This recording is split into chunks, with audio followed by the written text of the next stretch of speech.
So giving the seedling some water, well, giving the seed some water rather. These are root crops, so the roots will going downwards in the soil.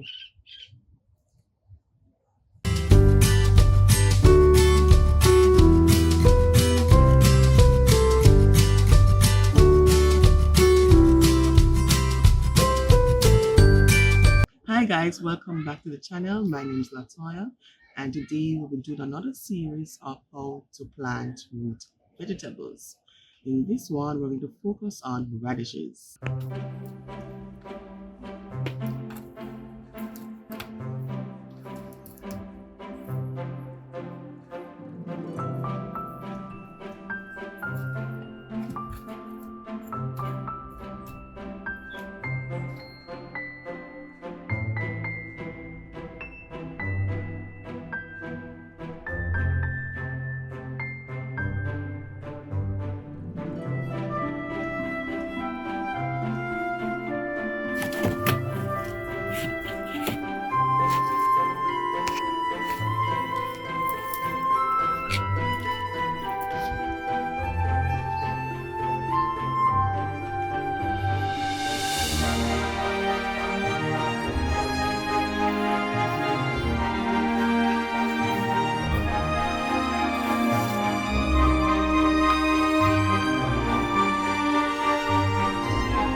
We're about to plant these radish seeds. These are Japanese wasabi.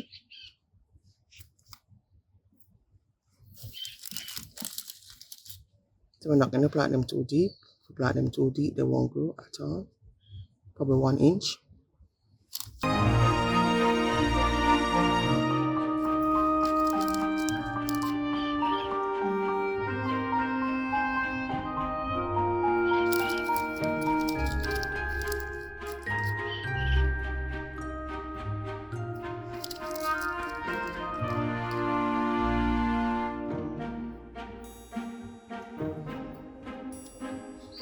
These are root crops, so the roots will going downwards in the soil.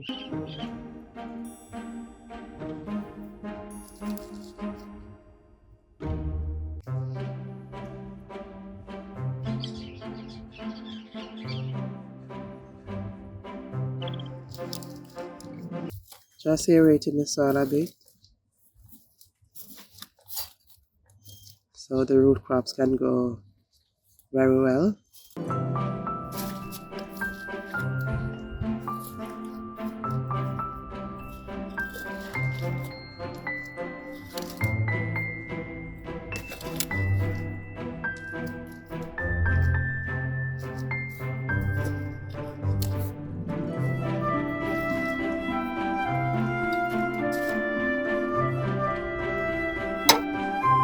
Up next is the Japanese daikon radish. Again, you don't want to insert too much of a deep hole because these seeds are very small. So what you need to do is just to kind of estimate the size of the seed to the hole and make a good judgment.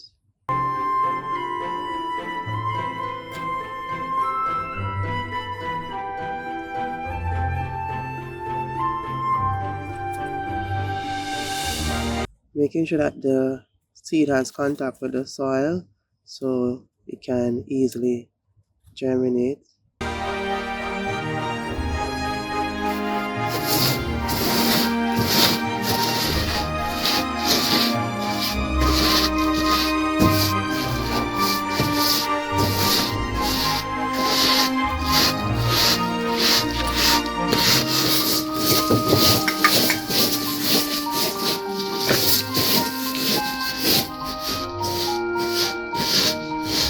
So this is a stovetop garden, so you can use anything in your house that you're no longer needing to create a planting space, so nothing goes to waste.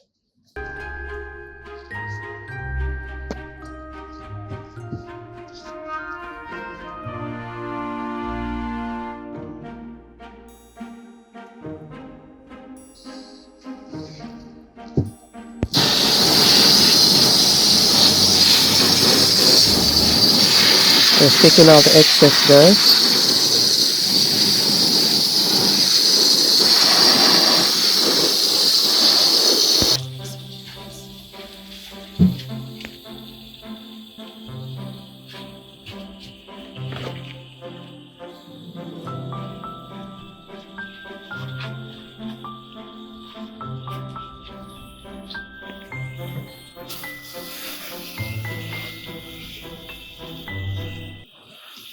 So giving the seedling some water, well, giving the seed some water rather, and this helps with the germination process.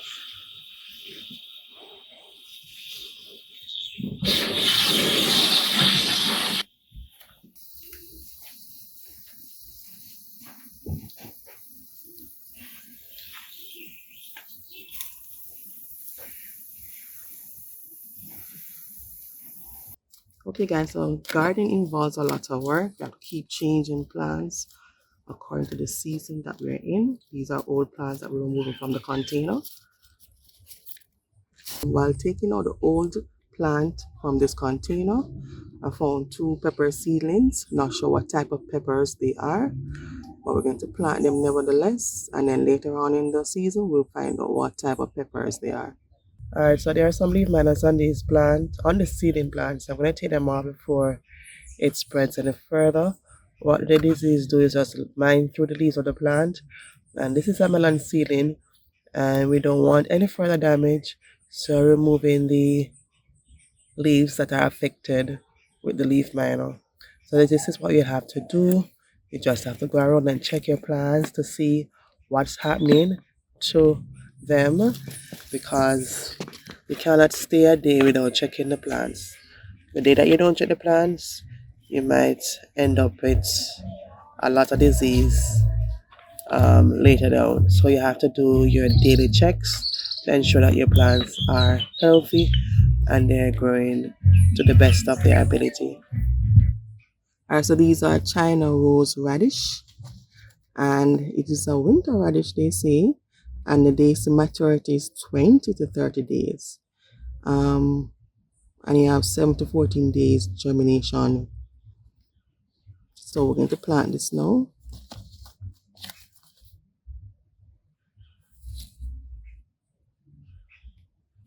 And there are different types of radishes.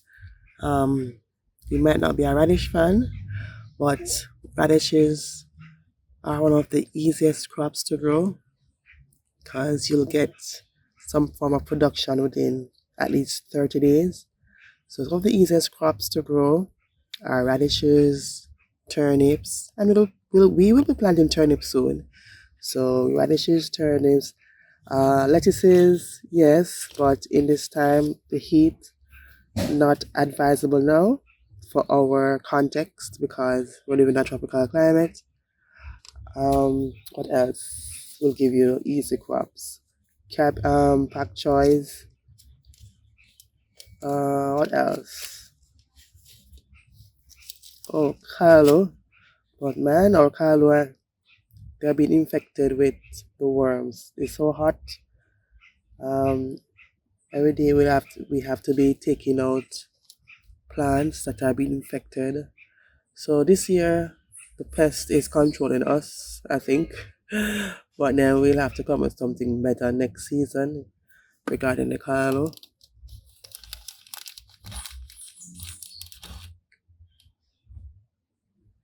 Again, ensuring that the hole is not too deep. So you have to make a good judgment when you're planting out your seeds. Look at the size of the seeds, and then from there,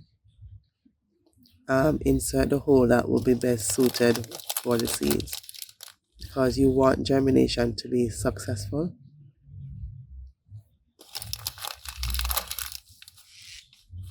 We're not really a fan of radishes, but it is a vegetable and we are going to appreciate it.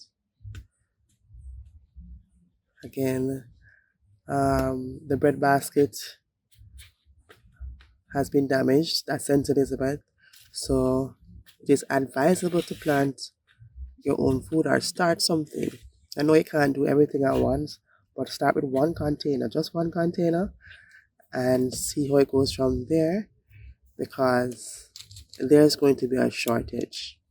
And once there's a shortage, there's going to be some price increase.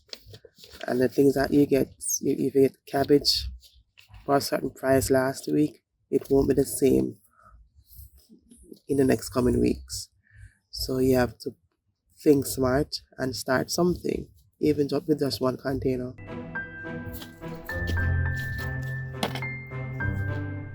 So in this pot we have some scallions. So we're going to drop some turnip seeds in between.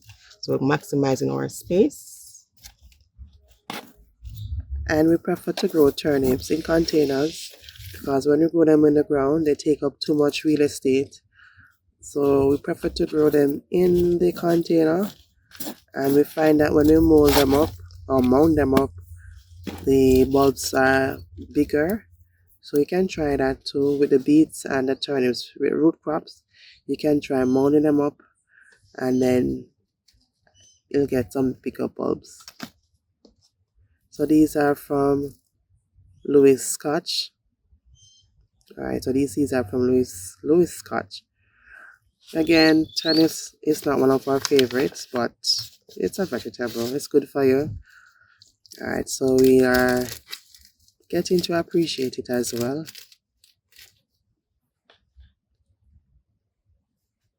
So we just put 2 of them in this container.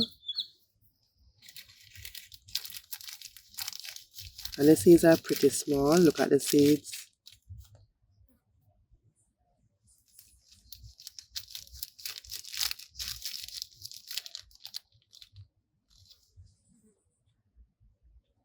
And I'm not sure how much seeds you will get in the stores now. Like how crops have been damaged. The farmers' crops are being damaged. There might be some form of seed shortage. So if there's any way that you can do seed swap or something, you can probably try that as well. And this is a basil, supposed to be opal basil, but it has more green. It looks variegated to me. It's supposed to be more of a purplish color. I guess because of the climate that we are in, it is looking like that. Alright, so in this small container, we're going to put 3 of the turnip seeds.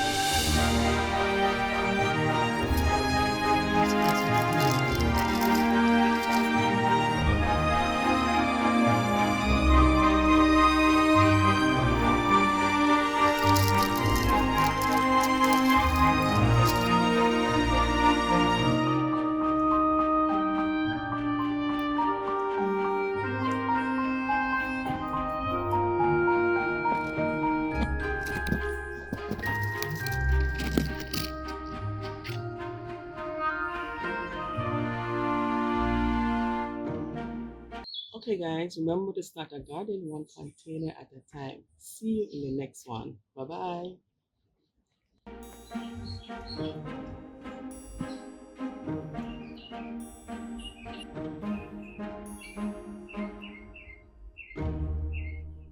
Alright, so we have some beets in this container. We'll have to put more soil around them so that they can grow a bit bigger. We find that when we do it that way, put in more soil, we get bigger results.